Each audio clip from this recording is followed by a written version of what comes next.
think I skipped Saturday. Then I had my regular Sunday upload, so I skipped Sunday. And today's Monday. And I didn't want to go too long without putting a video up. You might be able to tell I'm very congested. And so I do apologize for how I sound. I took a at-home rapid COVID test and it came back negative. And for fear of a false negative, I tried to buy more, but they can't be found anywhere. And so I'm just gonna trust that I don't have COVID, because I did get my booster a few weeks ago. 2 weeks ago? A couple weeks ago. But I'm not gonna lie, it feels like a lot of people are getting it right now. A couple of my coworkers tested positive, and that just means I have a lot more work to do. So I'm just grateful that I have work to do. I did have to rip back some rows. I think the last time I showed you my progress on this, I had already knit the next row of black, but this one thing happens in working this pattern where you have to slip these stitches in the black row, but if you forget and you work them, you've worked 3 stitches you don't need. And I have this sort of rule for myself where if I accidentally work a stitch, and if I'm able to drop down and fix it, and it only adds the length of about 1 stitch to my project, I'll just fix it and kind of tease the yarn around so that it's not so noticeable on the back side. But on a project like this one, that's not a sweater but a shawl, I almost worked it. I need to slip these. I don't want there to be a big loose string on the back side. I want it to be almost, reversible. And so I had to rip back about 5 rows on this shawl of many stitches, and it took so much more time to pick my stitches up than to knit a single row. I felt kind of defeated the other night, but the thing I love about knitting is that when you make mistakes, you can so easily reuse the same materials utilized to create it to begin with. That same thing can't be said about sewing or painting. You can't just undo something so easily. So I don't get too bent out of shape about it when I'm making things. I am much more forgiving of my knitting than I am other elements of my life. Running with the theme of accepting things as they are, not how we wish them to be, I present to you the progress made on my Vare pullover. And there is some subtlety to it that you might not have picked up on yet, but you might have already noticed that in this very last row of the mauve, now every other row it's pearls, so it's kind of this garter stitch looking moment. And I ran out of the mauve color. I would have run out mid-row on the very last row of just the lace, so I would have had no mauve for the color work portion. And because I don't want to rip back to like the 20th row and remove the mauve to replace it with some other color that I also don't have enough yardage of for my color scheme, I decided that the color I talked about in my podcast video that I considered introducing, I decided that I would just knit that single row with this color, which, it's not ideal, it's not perfect, it's not planned, but it is what it is. And the way I see it is that I have a full sweater ahead of me that I might regret. I don't know if you are willing to recognize this or I don't know if you'll believe it, but I am not a perfect person.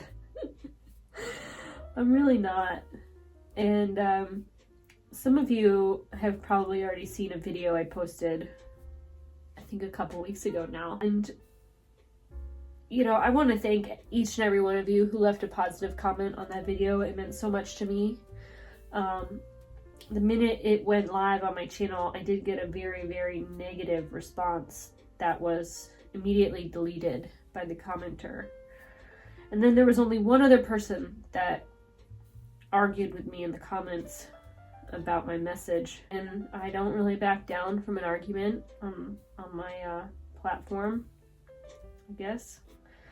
But today I got another comment that was similar, and I just lost patience, and I just responded, I think, rather clearly, and I don't feel bad about it. I mean, I am sorry to be rude, but when other people aren't willing to see how their own message is rude, their initial message, the message nobody asked for, when that message is rude, I don't feel like I have any obligation to be kind in issuing a response. And so I won't. I just won't. I'm not proud. I'm not saying this to shame anybody. I'm just telling you that I'm not a perfect person, and I don't claim to be. And I know a lot of you come to this platform and view my content here because in some way or another I inspire you through the things that I make, and sometimes even the message I deliver. But in tonight's message, I just want to say I'm not perfect, and if you expect me to be, you'll get a rude awakening. Other than not feeling well physically, I have been somewhat depressed. The holidays are difficult for me. I don't speak about the reasons why so much because I do know, this might surprise you, but I do know that you never look good by making other people look bad. You just don't. So I'm not going to tell you about my difficult relationship with my family and why it is, but I just find it very challenging to communicate with them. And I think it's mostly because they just don't care to know much about me. And they'll say, oh, well, you don't call, and you don't, and it's all my fault. But, you know, I just don't really want to spend my time and my energy forcing someone to care. And, I'm just very tired. But I think that the sweater is so striking that no one will probably notice how slightly off it is.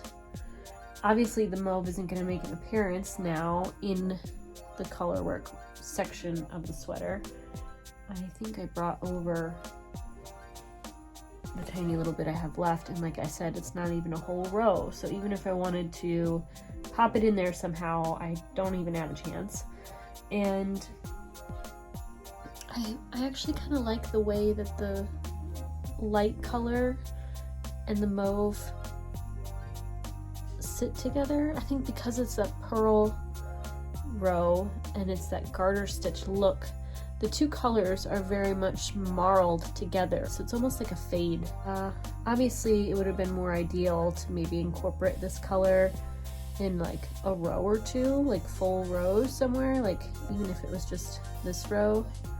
But I didn't want to omit a color, and obviously there's a bit of a pattern happening with the way the rows repeat. Oh, you know what? I could have done this light.